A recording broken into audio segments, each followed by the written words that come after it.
Om Swastiastu. Selamat pagi anak-anak semuanya. Gimana kabarnya pagi hari ini? Semoga selalu diberikan kesehatan untuk kita semuanya dan selalu diberikan semangat untuk belajar sosiologi. Setelah pada minggu yang lalu kita belajar faktor penyebab perubahan sosial, di mana ada dua faktor, yaitu faktor internal dan faktor eksternal. Kali ini kita akan belajar pokok bahasan yang masih sama di KD seperti minggu yang lalu, yaitu KD 3.1, 4.1 berikut ini. Dengan pokok bahasan bentuk-bentuk perubahan sosial. Dengan tujuan pembelajaran, melalui video ini diharapkan siswa mampu menganalisis bentuk-bentuk perubahan sosial dengan sikap kritis. Sebelum kita masuk materi, kita simak dulu tayangan berikut ini.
Dalam tayangan tersebut, sedikit menggambarkan pengambil alihan kekuasaan oleh Taliban terhadap pemerintahan resmi yang ada di Afghanistan. Nah, menurut kalian, bagaimanakah pengaruh dari adanya perubahan tersebut terhadap masyarakat? Apakah memiliki pengaruh besar atau memiliki pengaruh yang kecil? Secara kasat mata, dari apa yang sudah kita simak, tentu saja perubahan tersebut memberikan pengaruh yang sangat besar, baik bagi masyarakat Afghanistan, bahkan dari negara yang lain. Hal tersebut dibuktikan dengan adanya respon atau reaksi dari negara lain, yang dalam hal ini, mereka berbondong-bondong untuk mengevakuasi warga negara mereka keluar dari Afghanistan. Ketika kita tinjau dari bentuknya, perubahan tersebut dapat kita klasifikasikan menjadi perubahan besar. Apakah yang dimaksud dengan perubahan besar? Dari namanya saja, tentu saja kita sudah memiliki gambaran. Ya, betul sekali. Perubahan besar merupakan perubahan yang memberikan pengaruh atau dampak yang besar atau luas dalam masyarakat. Dan perubahan ini juga mempengaruhi sistem atau struktur dalam masyarakat itu sendiri. Contoh perubahan besar lainnya, misalnya adanya industrialisasi atau perubahan dari masyarakat yang masih agraris, kemudian berubah menjadi masyarakat yang serba industri. Selain itu ada juga adanya bencana alam, termasuk juga pandemi COVID-19 seperti yang melanda tidak hanya di Indonesia, melainkan di seluruh penjuru dunia. Sebaliknya, ada perubahan besar, ada juga perubahan kecil. Dari namanya pun juga sudah bisa kita artikan bahwasanya perubahan kecil adalah perubahan yang memberikan dampak yang kecil, bahkan mungkin hanya dirasakan oleh sebagian kecil masyarakat saja. Misalnya, perubahan gaya rambut, kemudian perubahan gaya pakaian, dan lain sebagainya. Perubahan-perubahan tersebut tentu saja tidak akan mempengaruhi struktur atau sistem yang ada dalam masyarakat. Sehingga dapat kita klasifikasikan bahwa perubahan tersebut termasuk ke dalam perubahan yang kecil. Selain dilihat dari ukuran perubahannya, yang mana terbagi menjadi dua, yaitu perubahan besar dan perubahan kecil, perubahan sosial juga diklasifikasikan menjadi beberapa bentuk yang lain. Ada perubahan sosial yang dilihat dari sudut pandang masyarakatnya. di mana terbagi menjadi dua, yaitu perubahan yang direncanakan dan perubahan yang tidak direncanakan. Kemudian perubahan sosial yang dilihat dari dasar kecepatan perubahannya, di mana terbagi menjadi dua lagi, yaitu perubahan cepat atau revolusi, juga perubahan lambat atau biasa disebut dengan evolusi. Selanjutnya dilihat juga dari arah perkembangannya, yang mana terbagi menjadi dua lagi, yaitu perubahan progres dan perubahan regres. Dan yang terakhir, dilihat dari sifat perubahannya. Dan lagi-lagi terbagi menjadi dua, yaitu perubahan proses dan perubahan struktural. Nah, selanjutnya, mari kita bahas satu persatu bentuk-bentuk dari perubahan sosial. Setelah sebelumnya kita sudah membahas perubahan besar dan perubahan kecil, selanjutnya kita akan membahas perubahan sosial yang dilihat dari kecepatan berlangsungnya. Terbagi menjadi dua, yaitu perubahan cepat atau biasa disebut dengan revolusi, dan perubahan lambat yang biasa disebut dengan evolusi. Yang pertama adalah perubahan revolusi, di mana perubahan ini terjadi dalam waktu yang bisa dikatakan cepat, dan perubahan ini biasanya akan mempengaruhi sendi-sendi pokok dalam kehidupan. Umumnya, perubahan ini akan disertai dengan ancaman, tindakan anarki, bahkan mengarah pada kekerasan. Perubahan revolusi ini biasanya dilatar belakangi oleh yang pertama, rasa tidak puas oleh masyarakat terhadap situasi yang ada. Kemudian ada yang menggerakkan atau ada pemimpinnya. Dan yang ketiga, adanya momentum atau waktu yang tepat. Misalnya, Indonesia pernah mengalami yang namanya reformasi tahun 1998, di mana adanya rasa tidak puas dari masyarakat terhadap kepemimpinan presiden yang berkuasa. Kemudian ada juga yang menggerakkan, yang dalam hal ini adalah mahasiswa. Dan yang terakhir, adanya momentum yang tepat untuk melakukan yang namanya gerakan secara massal. Sehingga pecahlah peristiwa reformasi tahun 1998.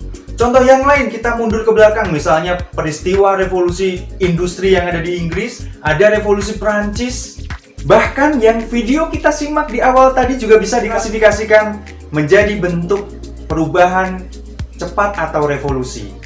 Kemudian yang kedua ada perubahan evolusi atau perubahan yang berlangsung dalam waktu yang lama. Misalnya, perubahan dalam hal mata pencaharian dalam masyarakat, di mana dulunya yang hanya berburu dan meramu, kemudian berubah menjadi bercocok tanam, beternak, dan lain sebagainya, hingga sampai sekarang di mana masyarakat memiliki profesi yang luar biasa beraneka ragam. Selain itu ada evolusi dalam hal transportasi misalkan, ada evolusi dalam hal komunikasi, bahkan evolusi dalam hal permainan tradisional, dan lain sebagainya. Selanjutnya, ada perubahan yang dilihat dari sudut pandang masyarakat. Terbagi menjadi dua, yaitu perubahan yang direncanakan dan perubahan yang tidak direncanakan. Perubahan yang direncanakan merupakan perubahan yang memang benar-benar dikehendaki oleh masyarakat, atau perubahan yang dilakukan atas dasar perencanaan yang matang oleh pihak-pihak yang melakukan perubahan. Misalnya pembangunan, baik pembangunan sarana fisik, misalkan jalan, pembangunan sekolah, akses kesehatan, dan lain sebagainya. Contoh yang lain misalkan kenaikan harga BBM, kemudian ada PHK yang dilakukan oleh perusahaan, pembuatan undang-undang, dan lain sebagainya. Kemudian yang kedua ada perubahan yang tidak direncanakan, atau perubahan yang dapat dikatakan sebagai perubahan yang memang tidak direncanakan sebelumnya. Dan biasanya perubahan ini muncul sebagai akibat dari perubahan yang direncanakan. Misalnya, PHK yang dilakukan oleh perusahaan terhadap karyawan termasuk ke dalam perubahan yang direncanakan. Hanya saja akan mengakibatkan perubahan yang tidak direncanakan. Misalnya akan meningkatkan tingginya angka pengangguran, adanya unjuk rasa yang dilakukan oleh karyawan, dan lain sebagainya. Contoh yang lain misalnya, pembangunan merupakan perubahan yang direncanakan. Hanya saja akan mengakibatkan perubahan yang tidak direncanakan. Misalnya, ketika pembangunan tidak ditata dengan baik, akan mengakibatkan banjir, kerusakan alam, kerusakan lingkungan, kerusakan ekosistem, dan lain sebagainya. Contoh yang terakhir misalnya pembuatan rancangan undang-undang, misalnya RUU KPK, yang mana UU tersebut ternyata menuai kontroversi dari berbagai pihak. Tentu saja kontroversi ini atau pro dan kontra ini termasuk ke dalam perubahan yang tidak direncanakan. Selanjutnya, bentuk perubahan dilihat dari arah perkembangannya. Terbagi menjadi dua lagi.